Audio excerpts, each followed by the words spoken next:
Bienvenue. Aujourd'hui, la coopération entre les États-Unis d'Amérique et la République démocratique du Congo. Qui mieux que le représentant du président des États-Unis d'Amérique, Joe Biden, en République démocratique du Congo, pour parler de ce sujet. Madame, Messieurs, place à l'invité. Bonjour. Bonjour. L'ambassadeur Mike Hammer a été confirmé au poste d'ambassadeur des États-Unis auprès de la République démocratique du Congo le 6 septembre 2018. Avant sa nomination, il exerçait des fonctions de premier vice-président par intérim de la National Defense University aux États-Unis d'Amérique. L'ambassadeur Hammer est un membre de carrière de la classe principale de vice-ministre conseiller du service diplomatique. Il a récemment occupé le poste d'ambassadeur des États-Unis auprès du Chili de 2014 à 2016. Il a commencé sa carrière diplomatique en 1988. Avant sa nomination au Chili, l'ambassadeur Hammer était secrétaire d'État adjoint aux affaires publiques. Dès mars 2012 à août 2013, il a également exercé les fonctions de secrétaire adjoint par intérim et de sous-secrétaire d'État principal aux affaires publiques des États-Unis d'Amérique. Avant de rejoindre le bureau des affaires publiques, l'ambassadeur Hammer a travaillé à la Maison-Blanche en tant qu'assistant spécial du président directeur principal de la presse et des communications et porte-parole du Conseil de sécurité nationale de janvier 2009 à janvier 2011. Les affectations de l'ambassadeur Hammer à l'étranger comprennent la Bolivie, la Norvège et l'Islande, ainsi que le Danemark. L'ambassadeur Hammer a obtenu une licence auprès de la faculté de service diplomatique de Georgetown University. Il a également obtenu une maîtrise à la faculté Fletcher de droit et de diplomatie de Tufts University et au National War College de la National Defense University. Mike Hammer a grandi en Amérique latine. Il a notamment vécu en Honduras, au Salvador, en Colombie, au Venezuela ainsi qu'au Brésil. Il parle couramment l'espagnol et le français ainsi que l'islandais. L'ambassadeur Hammer a épousé Margaret Jorgulf Duttir. Avec elle, ils ont eu 3 enfants. Monsieur l'ambassadeur, avec vous, nous allons parler de la politique, de la sécurité, de la MONUSCO, de la défense, de la santé, des questions avec la République démocratique du Congo liées à la coopération. Et bien entendu, nous finirons par la culture. Très bien. Alors, vous êtes prêts? Oui, j'espère que je suis prêt. Oui. Il y a 60 ans que les États-Unis d'Amérique coopèrent avec la République démocratique du Congo. Quels sont les axes prioritaires de cette coopération bilatérale? Oui, bon, merci. Comme vous savez, le président Tshisekedi a fait son premier voyage à Washington en avril de 2019 et on a accordé de lancer un partenariat privilégié entre les États-Unis et la RDC pour promouvoir la paix et la prospérité. Qu'est-ce que ça signifie? Bon, on a 4 piliers. Le premier, c'est de promouvoir la bonne gouvernance, d'avancer dans les questions des droits de l'homme, de faire la lutte contre les antivaleurs, contre la corruption. Deuxièmement, on parle de comment promouvoir la paix et sécurité, spécialement à l'est du pays. Troisièmement, c'est la coopération qu'on a entre les 2 pays pour affronter les défis de santé, les potentielles pandémies d'Ebola, de la malaria, des autres maladies très sérieuses. Et quatrième, c'est principalement de promouvoir les investissements des États-Unis et pour avancer dans les questions économiques. Et maintenant, comme une nouvelle administration Biden, le nouveau président qui est très intéressé dans les questions de l'environnement et du changement climatique, on peut ajouter un 5e pilier qui c'est notre coopération pour la préservation de l'environnement. Peut-être ça signifie aider l'RDC à préserver les grandes forêts tropicales qui existent ici au Congo. Les États-Unis encouragent la politique menée par Félix Tshisekedi. Quelles en sont les raisons? On voit la vision du président Tshisekedi. Il a dit qu'il voulait lutter contre les antivaleurs. Il a dit qu'il voulait profondiser et renforcer la démocratie. Il voulait la paix, la stabilité et la prospérité pour le peuple congolais. Ce sont des politiques que les États-Unis peuvent soutenir parce qu'on a des intérêts communs, des valeurs communes. Et c'est ça l'effort qu'ils ont fait pendant les 2 années de son mandat. Et on continuera avec l'administration Biden à soutenir les efforts pour avancer et avoir un meilleur avenir pour le peuple congolais qui est aussi en l'intérêt des États-Unis.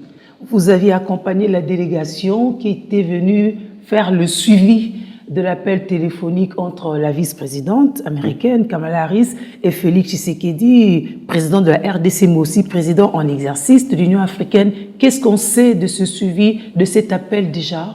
Oui, bon, quand la vice-présidente Harris a parlé avec le président Tshisekedi et aussi dans une lettre que le président Biden a envoyée à le président Tshisekedi, on l'a félicité par son présidence à l'Union africaine et aussi offert de soutien à sa vision et ses efforts dans l'Union africaine. Et cette délégation qui a eu la visite cette semaine a parlé avec le président, avec la ministre des Relations étrangères et des autres qui sont impliqués dans les mandats de la RDC en Union africaine, mais aussi de questions bilatérales. C'est la volonté de l'administration Biden de travailler ensemble avec le président, prochainement avec le nouvel gouvernement, pour avancer dans les sujets qui sont d'intérêt mutuel, qui ça signifie la paix, la prospérité, et avancer tous ensemble parce que les défis mondiaux sont très grands pour quelqu'un pays de le faire seul. Le gouvernement passé avait refusé l'assistance et la surveillance extérieure lors des élections. Ah oui. Mais vous pensez que cette fois-ci, si le pays est ouvert à cette assistance et même à la surveillance électorale, les États-Unis d'Amérique pourraient accompagner la RDC? Oui, bon, c'est très important pour la RDC, et je sais que le président Tshisekedi a parlé de ça déjà, d'avoir une bonne élection en 2023 comme elle est programmée. Si les États-Unis peuvent aider avec des monitoring ou des autres questions pour assurer que la prochaine élection est bien faite, nous serons là. Il y a encore du temps et c'est une question congolaise à décider comment il va conduire cette élection. Je sais qu'il y a des projets de réforme électorale. Bon, c'est une question congolaise. Mais s'il y a un appel à l'aide, assistance des États-Unis pour faire une bonne élection, je suis sûr qu'on travaillera ensemble pour soutenir cet effort. Et si jamais le gouvernement congolais avouait son incapacité d'organiser les élections en 2023, c'est congolais, mais il y a aussi des questions de coopération. Ce serait quoi votre position? Non, le processus électoral, c'est un processus congolais. Nous sommes, les États-Unis, prêts à soutenir les efforts.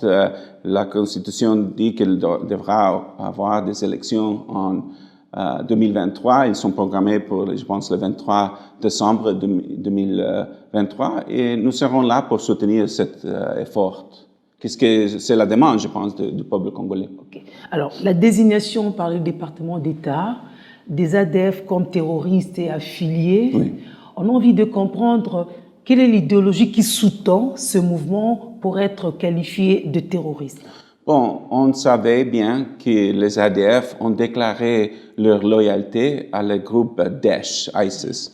Et les ADF, qui sont à Beni, reçoivent des financements et aussi des militants qui viennent à s'ajouter à les ADF. Et c'est ça la raison principale que les États-Unis ont désigné les ADF, un groupe Daesh RDC, parce que nous sommes préoccupés que ce groupe n'est pas seulement ça qu'il était dans son origine, que c'est un groupe contre le Ganda et le président Museveni. Maintenant, ils ont des liens vrais avec le Daesh et ça signifie que c'est un groupe terroriste qui peut menacer et menace vraiment le peuple congolais dans l'est du pays. Alors, quelles sont les conséquences de cette désignation par le département d'État sur le bien-être des Congolais, mais aussi de la région? Oui, le président Tshisekedi aussi, dans le même voyage en avril 2019, il s'est ajouté à la coalition contre le Daesh, les ISIS.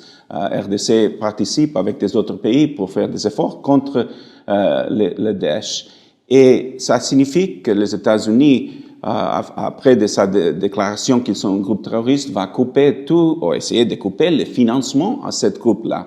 Que c'est important. Le président Tshisekedi a bien dit que c'est nécessaire de couper le financement, l'appui que les groupes terroristes reçoit à l'Est aussi des groupes armés.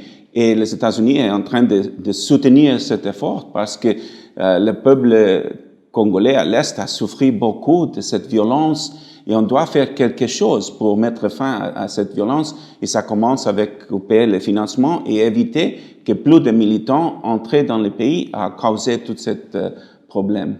À quelle hauteur est évalué l'apport des États-Unis à la MONUSCO? Oui, on a soutenu la MONUSCO pendant 20 ans. Les États-Unis sont les principaux donneurs à les missions de paix des Nations Unies. La responsabilité de MONUSCO est de protéger le peuple congolais et aussi de promouvoir la paix. Et nos efforts sont à travers la MONUSCO. Je sais que c'est un travail très difficile, presque impossible, parce que la RDC et l'Est, c'est une région très vaste. Et les ennemis du peuple, qui sont les groupes armés, les groupes terroristes comme les Daesh, ADF, il peut choisir quand il attaque quelqu'un. Mais on doit comprendre que pour éliminer cette menace, tout doit travailler ensemble. Les politiciens congolais, les autorités, la FARDC et la communauté internationale et la communauté locale. Les groupes armés, les ADF reçoivent soutien de la région et on doit tous travailler pour assurer que ça s'arrête. Beaucoup de problèmes à l'Est sont problèmes de l'économie illégale, l'exploitation illégale de minéraux et des autres ressources. Il y a des Congolais qui sont impliqués. On doit mettre fin à cette corruption et nous sommes prêts à soutenir les efforts du président, du gouvernement pour vraiment mettre fin à cette corruption qui résulte en beaucoup de violence contre les citoyens. Il y a des troupes des autres pays. C'est une mission de peacekeeping, comme on dit, que beaucoup des autres pays soutiennent. De temps en temps, il y a un officiel américain qui aide dans le processus des Nations Unies, mais c'est un mandat des Nations Unies. Et il y a des troupes qui sont en train de venir, plus de 1000 qui viennent des pays comme le Kenya, le Népal et des autres pays. On savait qu'il y a des troupes de SADC, de Sud-Afrique, de la Tanzanie, de Malawi. Il y a beaucoup d'autres pays qui sont impliqués, mais ça que c'est le plus important, c'est que la communauté dans la région comprend bien que la labeur de la MONUSCO, c'est très difficile. Il doit coopérer avec la MONUSCO. La MONUSCO, ce n'est pas l'ennemi. L'ennemi sont les personnes qui sont impliquées dans cette violence. Alors, le nucléaire, c'est aussi un aspect important dans la sécurité, dans les recherches. Et le nucléaire que nous avons ici, le réacteur, est américain. Celui que Mobutu, en son temps, avait acheté après le nucléaire belge, mais fabriqué par les Américains. Alors, qu'est-ce que les États-Unis font ou peuvent faire pour activer ce secteur-là, capacité et le personnel et le secteur, en gros? Bon, la question, c'est si c'est une bonne idée d'activer les réacteurs nucléaires. La question pour le Congo, l'RDC, ce n'est pas une question de manque d'énergie ou de capacité, parce que il y a le fleuve Congo, il y a des potentiels hydroélectriques, il y a aussi des potentiels solaires. On a eu des discussions pour décommissionner la plante nucléaire parce que c'est un risque, c'est aussi un danger. Je pense que c'est mieux, c'est une décision souveraine de l'RDC, qu'est-ce qu'elle voulait faire avec cette réacteur, mais il ne marche pas aujourd'hui, c'est un risque et je pense que c'est mieux de peut-être développer des autres moyens d'énergie comme le hydroélectrique et aussi la solaire et aussi de le vent, comme ça s'appelle, the wind. Il y a beaucoup de potentiel, oui. Alors, après plus de 30 ans, on a relancé la coopération militaire entre les États-Unis et la RDC qui porte sur 4 axes. Vous voulez bien nous expliquer ces axes? Oui, bon, l'octobre dernier, en 2020, on a signé un accord avec les FARDC de l'aider avec la professionnalisation de l'FARDC. C'est une demande que le président Tshisekedi nous a fait aux États-Unis, aux autres pays. Qu'est-ce que ça signifie? Ça signifie que de training, bon, apprendre l'anglais. Sans l'anglais, c'est difficile dans les États-Unis de faire les trainings. Ça signifie aussi comment communiquer avec la population, la communication stratégique qu'on parle, parce qu'une armée doit avoir de bonnes relations avec la population. C'est aussi important. On a commencé aussi à aider à l'FARDC à construire les casernes. On va aider à l'FARDC, à leur famille, à construire des casernes. Et aussi, il y a des courses en la protection des droits de l'homme. On commence de la relation bilatérale en matière de défense entre les FARDC et les États-Unis. Nous sommes encore préoccupés qu'il y a quelques généraux dans les FARDC qui ont été sanctionnés. Et c'est problématique parce qu'il y a une loi aux États-Unis, on ne peut pas donner d'équipement militaire à un pays si il y a des personnes sanctionnées dans le cadre militaire. Donc on va avoir une coopération, mais le pays est toujours sous embargo. C'est ça qui choque quand même. Comment vous pouvez aider le pays? Non, la question est comment est-ce que l'RDC peut s'aider. Okay. La question est... comment l'RDC Oui, parce que je pense que le peuple congolais voulait la même chose. Voulait des généraux qui ne sont pas impliqués dans la corruption. Voulait des généraux et officiels qui ne sont pas impliqués dans l'abus et violation des droits de l'homme. Si ça peut changer, et ça commence. Le président Tshisekedi a fait déjà quelques décisions, quelques généraux sont sortis, mais doit continuer. Si vous avez une bonne armée qui est professionnelle, qui ne menace ses propres populations, on est prêt à faire plus. C'est ça la question d'assurer qu'il y a une bonne armée qui peut avoir du soutien des États-Unis. Le système sanitaire congolais, on le sait, on le répète, il est centralisé, c'est un problème de base.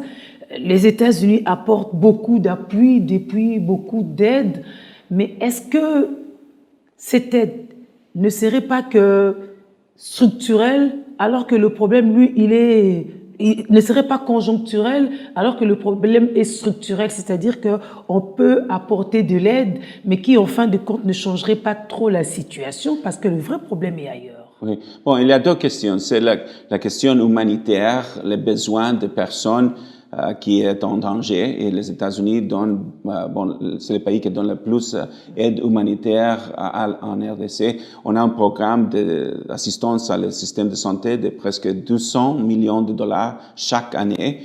Et s'il y a une pandémie d'Ebola ou quelque chose comme ça, on ajoute plus d'assistance pour mettre fin à cette pandémie. Mais vous avez raison, c'est nécessaire de soutenir le changement pour avoir un système de santé qui peut mieux servir les peuples congolais. On a une très bonne et importante inversion de le General Electric qu'on a signé l'année dernière en février, qui est de presque 1 milliard de dollars dans le sujet de santé et aussi d'énergie pour améliorer les hôpitaux. C'est de petit en petit, mais on a très bonne coopération et je dois dire que vous avez des experts mondiaux, personnes comme le prof J.J. Muyembe, et aussi on a de la bonne coopération contre cette maladie difficile comme l'Ebola. Maintenant, tout le monde est affecté par le Covid. On est en train de soutenir les efforts de l'RDC sur le Covid, mais il y a des autres maladies.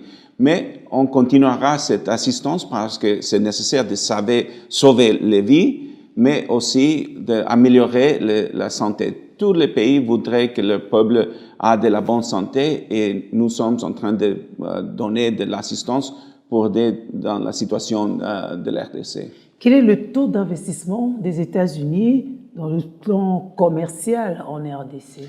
Ce n'est pas plus grand, mais c'est à cause que pendant presque 20 ans, nous, les compagnies américaines n'étaient pas bienvenues en RDC. Et aussi, il y a deux choses qui font mieux difficile que les États-Unis, les compagnies viennent à investir dans RDC. C'est la corruption, parce qu'on a une loi aux États-Unis, qui s'appelle Foreign Corrupt Practices Act, qui prévient que les compagnies américaines font du business avec des individus qui sont corrompus et qui utilisent la corruption. Ça, c'est un problème. Mais on est en train de lutter contre cette corruption. On a soutenu la nouvelle agence que le président Tshisekedi a formée. On a cette semaine une équipe de l'FBI qui est venue pour aider les investigateurs congolais à se former pour faire de bonnes investigations. Et de l'autre côté, l'autre situation difficile, c'est la sécurité, n'est-ce pas? Il y a encore beaucoup de conflits à l'est du pays. Mais c'est possible d'avoir des investissements, même s'il y a de l'insécurité. Mais la corruption, c'est vraiment un grand problème. Mais je peux vous dire que j'ai eu une téléconférence avec plus de 100 compagnies américaines qui voudraient investir en RDC.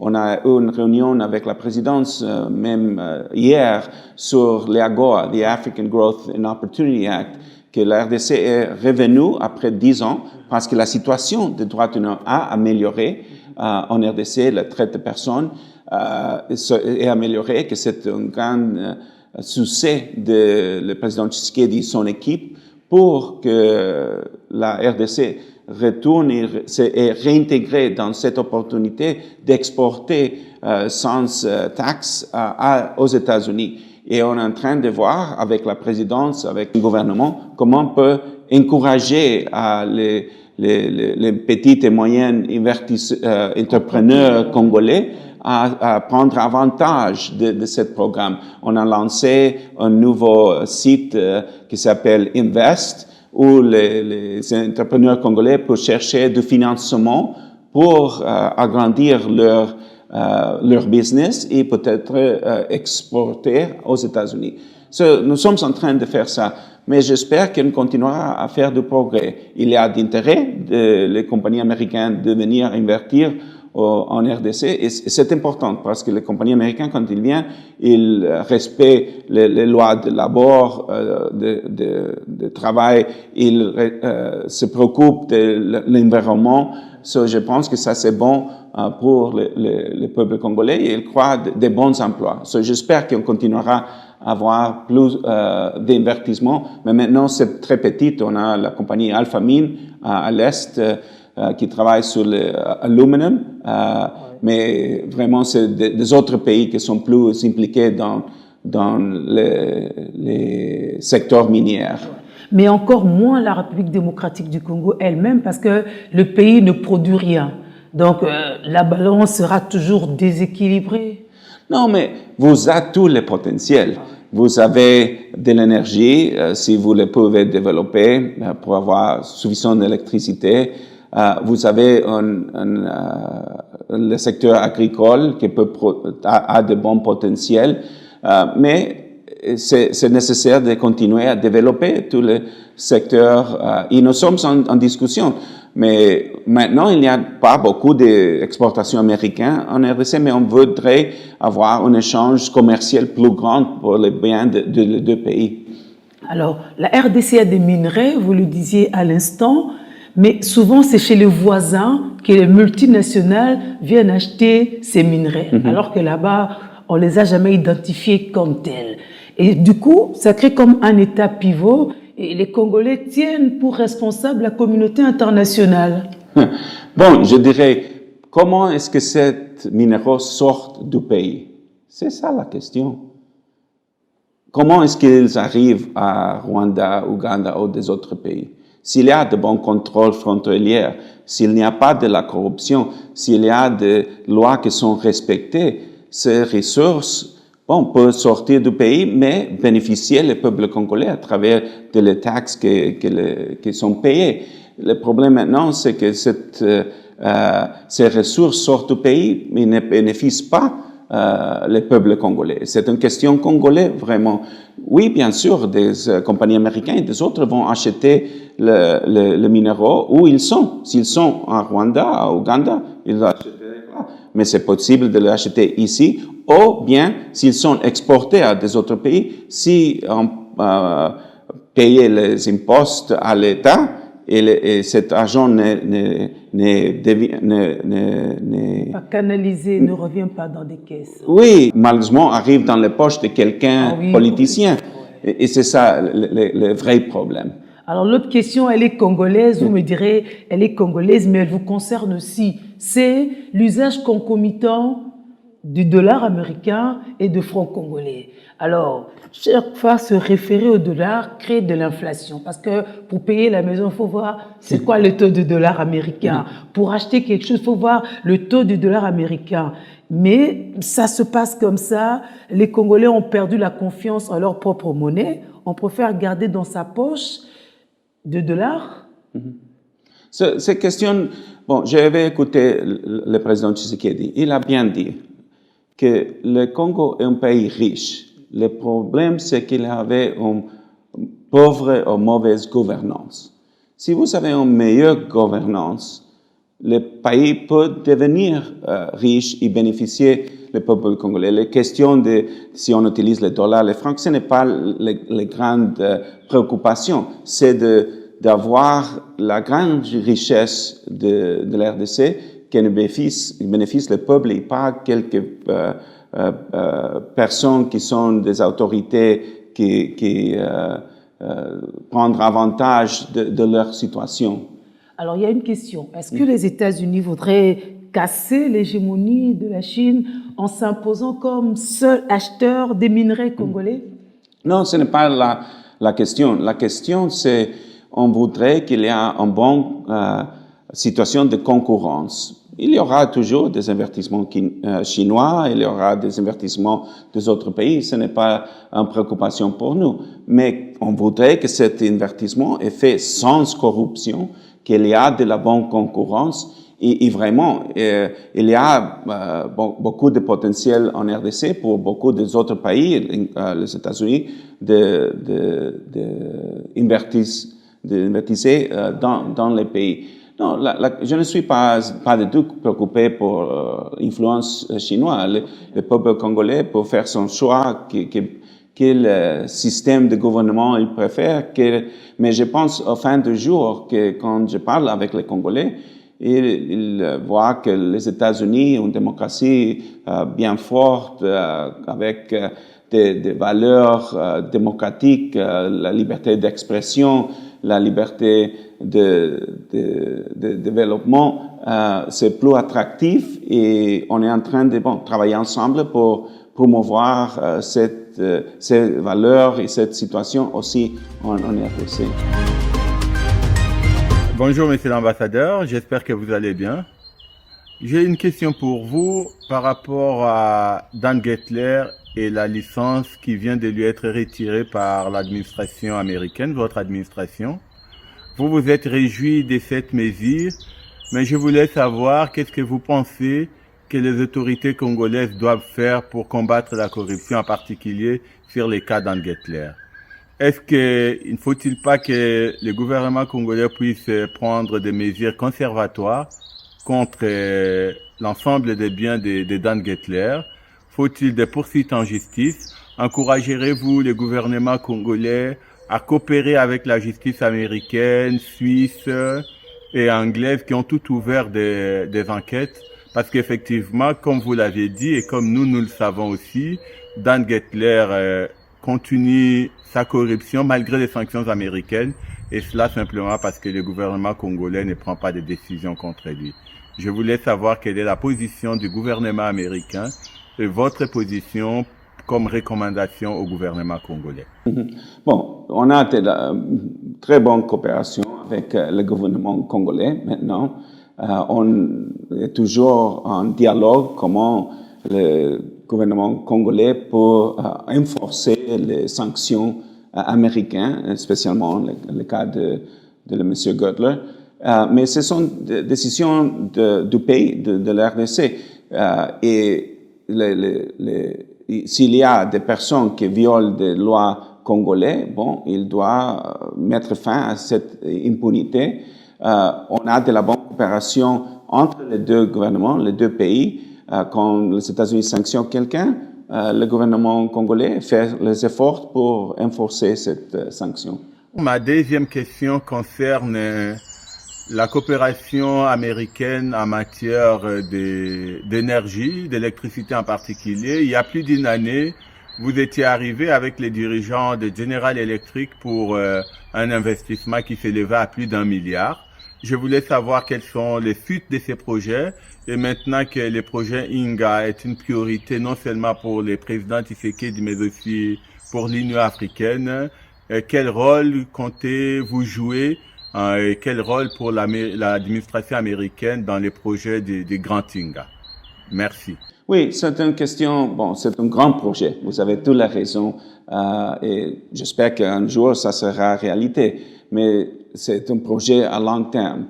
Ça que General Electric est en train de faire maintenant, c'est l'inversion que j'avais mentionnée avant de 1 milliard de dollars qui peut être 4 milliards de dollars dans les années d'inversion dans les hydropétites parce qu'il y a beaucoup de besoins dans le pays et la question de INGA 3, c'est une question à long terme. Si est-ce qu'il y a d'intérêt d'une inversion américaine, ça peut se voir, c'est toujours la question de financement. On est en dialogue. Je me souviens que la première visite du président Tshisekedi, il s'est réuni avec notre ministre d'énergie en séjour et on discutait si ce qu'il y a de possibilités de compagnies américaines qui peuvent participer dans l'INGA. On verra, mais plus important est de commencer déjà avec les projets petits qu'on peut faire tout de suite pour électrifier les pays.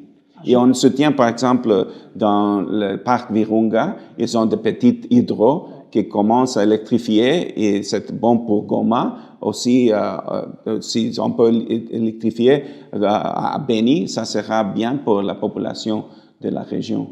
Monsieur l'ambassadeur, j'ai quelques interrogations pour vous. Pouvez-vous nous dire avec précision quel est le rôle actuel de l'OTAN dans un environnement post-guerre froide? L'organisation n'est-elle pas devenue une menace à la sécurité internationale lorsque on analyse par exemple ce qui s'est passé notamment en Libye? Et enfin, pour donner un peu d'autonomie à l'ONU, n'est-il pas temps de mettre en place une armée qui, elle, interviendrait à chaque fois qu'il y a une menace à la sécurité sur le plan international, plutôt que de laisser l'OTAN jouer ses rôles? Merci. On essaie de faire ça à travers les Nations Unies. C'est ça la raison qu'on a une mission de MONUSCO en RDC. Mais la philosophie de le président Biden, qui a commencé en janvier 20 de cette année, c'est de faire de bons partenariats avec des pays qui ont des intérêts communs. On a vu que notre secrétaire d'État, Tony Blinken, a visité Bruxelles pour avoir des discussions avec l'organisation de NATO, aussi avec l'Union européenne. Et on est en train de voir comment on peut travailler ensemble pour affronter les grands défis, le défi des changements climatiques, le défi de la pauvreté, le défi des pandémies. Il y a toujours, il y aura, je pense, toujours un peu de tensions et de conflits. Mais vous avez toute la raison. Comment est-ce que les grands pays, je pense que les États-Unis est un grand pays, peuvent travailler avec des autres pour affronter les défis? Et on a vraiment une très bonne relation avec le président Tshisekedi maintenant pour encourager les changements, pour développer l'RDC. So, l'RDC peut avoir son lieu comme un pays très important, stratégique dans Centrafrique. Alors, les relations envenimeuses, des relations pas au beau fixe entre les États-Unis et la Russie. Au Congo, parce que vous vous congolisez bien, au Congo, on dit lorsque les éléphants se battent, c'est la forêt qui en pâtit, l'herbe va souffrir. Alors que pour les Congolais, ça ne pourrait pas impacter dans la mesure où on arriverait peut-être au concert des nations, où l'un ou l'autre voudrait user de son droit de veto, mais ça pourrait jouer en bien ou en mal par rapport au Congo, par exemple. Oui, non, je dirais que maintenant, ça marche parce que c'est à travers le Conseil de sécurité des Nations Unies qu'on a le mandat de MONUSCO. La Russie est là, la Chine est là, les États-Unis, la Grande-Bretagne, la France et des autres pays. Et ça signifie qu'on continue même ensemble à essayer de protéger le peuple congolais, d'assurer leur sécurité. Mais c'est très compliqué. Mais on est impliqué et on travaille ensemble avec les Russes, la Chine dans cette question. Ce n'est pas une question de concurrence au fin du jour. Pour les États-Unis, c'est une question de comment est-ce qu'on peut réaliser le vrai potentiel de l'RDC qui peut aider la stabilité du pays, mais de la région. Parce que vous savez, l'État congolais et le pays a beaucoup de potentiel. Et nous sommes, j'espère, un bon ami de l'RDC qui voudrait voir qu'il y a de la bonne gouvernance qui peut assurer que les conflits peuvent diminuer. Et nous serons là pour assister dans le cadre de notre partenariat privilégié. Beaucoup de Congolais sont fascinés par les films américains. Yeah. Ben, la musique Moi aussi. Moi aussi, vous-même aussi. Il y a même aussi un Mike Hammer, un acteur. Oui, c'est ça. Voilà. Oui, yeah. Alors, on est bien fascinés, mais le frein, à un moment, c'est la langue. C'est qu'à un moment, ils aimeraient bien que le tout soit interprété. Alors, si c'est pas interprété, si c'est pas traduit, l'idée aurait peut-être été que eux-mêmes comprennent directement. Mais on se rend compte que les États-Unis ici, les instances sont un peu closes. On a peut-être Cali, mais on a quoi d'autre? Et puis Cali est assez réservé. La capacité d'accueil est bien limitée. Et puis, c'est pas à la portée de tout le monde, forcément, n'est-ce pas? Alors, est-ce que on peut, j'ai envie de dire, démocratiser l'apprentissage de la langue américaine? Parce que l'anglais, ça ouvre le monde. Il faut bien que les Congolais comprennent l'anglais, qu'ils partagent en anglais. Bon, je suis totalement d'accord. L'anglais ouvre des portes, les portes pour les hommes d'affaires, pour la science, et bon, on fait ça qu'on peut faire à travers de notre programme de Cali, que vous avez bien mentionné. Il y a des personnes fameuses comme Dikembe Mutombo, qui est congolais-américain, qui la connaît son épouse à Cali. Et il y a une possibilité si le Congolais peut apprendre anglais. Mais je comprends, les Congolais parlent beaucoup de langues. C'est le français, l'ingala, chiluba, des autres langues. Mais j'espère qu'il y aura des opportunités pour apprendre l'anglais. Vraiment, je pense que ça peut ouvrir des portes pour beaucoup des opportunités économiques et de développement. Et j'espère qu'il y a beaucoup de Congolais qui voudraient étudier aux États-Unis. Et ils sont bienvenus. C'est bon pour les États-Unis de aussi écouter la perspective congolaise. Et c'est un bon échange entre les peuples. Et j'espère que Covid sera fini prochainement pour laisser que les personnes peuvent voyager aux États-Unis et échanger avec nous et aussi apprendre l'anglais. Mais j'avais vu, quand j'ai été dans d'autres pays, quand vous écoutez l'anglais, spécialement à travers la télévision et tout ça, ça aide à apprendre la langue. Mais ce sont des décisions souveraines d'un pays. Si vous voulez faire l'interprétation ou avoir des sous-titres, c'est ça une autre question. Mais oui, j'espère qu'il y aura beaucoup de personnes qui parleront anglais. Ça, c'est bon, je pense, pour la population. Oui, parce que le français, ça s'arrête à l'aéroport de plus en plus. Lorsque vous embarquez des gens de l'avion, il y a un problème. On est coupé du monde si on n'est que francophone aujourd'hui au Congo. Alors, quel est le degré de collaboration, de coopération entre les États-Unis et les médias congolais? Je parlais des journalistes, par exemple. Oui, bon, j'aime bien les journalistes. Oui, journalistes, on soutient la liberté de presse, c'est très, très importante. Je suis vraiment préoccupé quand j'écoute quelqu'un journaliste est arrêté sans raison. Et j'espère que ça va changer, que les autorités ne sont pas, n'ont pas raison de mettre quelqu'un en prison parce qu'il a un reportage qu'il n'aime bien ou il y a des critiques. Vous pouvez me critiquer si ça c'est respectueux, si ça c'est la vérité, on peut le discuter, bien sûr. On ne peut pas tolérer le fake news, mais c'est une autre chose. Mais on a des programmes pour soutenir les journalistes ici au pays à travers de Internews. Et aussi, on a un projet de loi qui soutient pour assurer qu'il n'y aura pas plus de questions qui se passent maintenant, qu'on peut arrêter quelques journalistes parce que c'est considéré une insulte ou choses comme ça.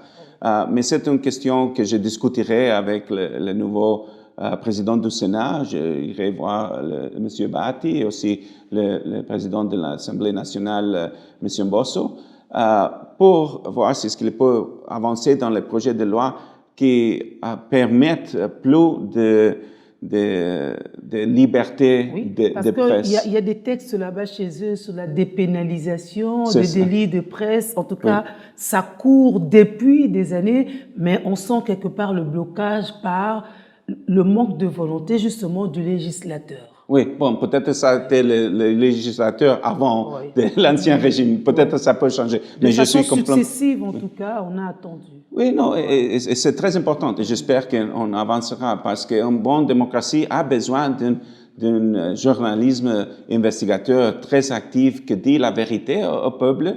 Et quand il y a de la corruption, de leur faire des reportages.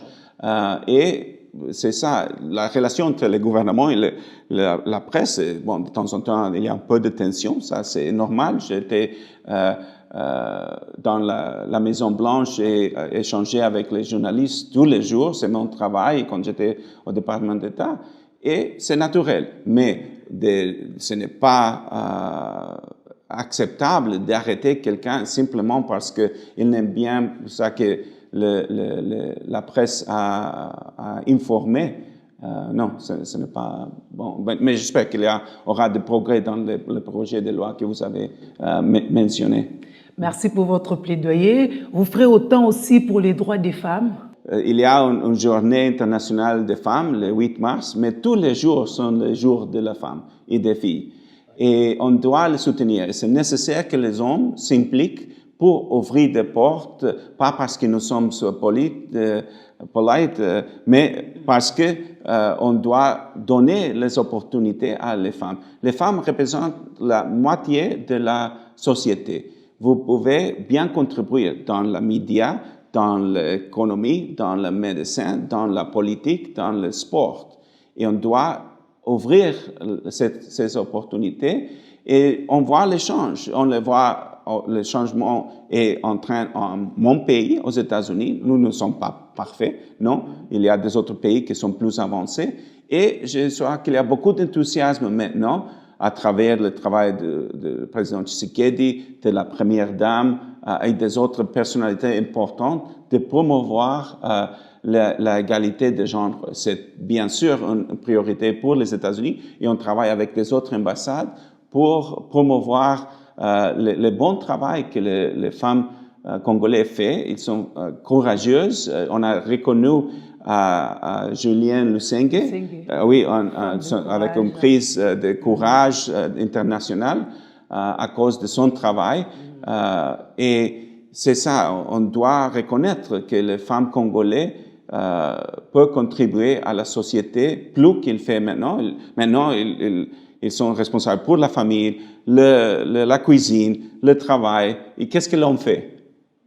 Il lit les journaux. Et il travaille au bureau. Oui, bon, c'est une question. Mais de petit en petit, on commence à avancer. Et je vois la bonne volonté. J'espère que ça sera. Et on le dit pas parce que ça c'est seulement juste, mais c'est intelligent.